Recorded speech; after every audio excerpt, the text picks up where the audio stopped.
মাঠে এসেছি আর দেখতে পাচ্ছ গায়ে হাতে এই যে কাদা ভর্তি। আর এখন আমরা ভাত খাবো। আর এই যে আমাদের এই পিছনে জমি, এই জমিতে ঘাস পরিষ্কার হচ্ছে।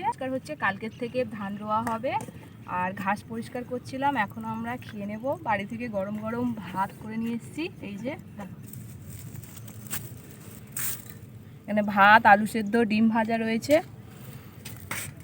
থালাগুলো ধুয়ে নিই, ধুয়ে আর ভাত বাড়বো, তারপরে ভাত খাবো। এবছর জমিতে প্রচুর ঘাস হয়েছে বন্ধুরা। দাঁড়াও, এই যে আজকে অন্যদিন সিদ্ধ আলু সিদ্ধ ভাত আনি, আজকের আবার একটা ডিম ভেজেও নিয়ে এসেছি। তবে হ্যাঁ বন্ধুরা, মাঠে কিন্তু ভাত খাওয়ার একটা আলাদাই মজা।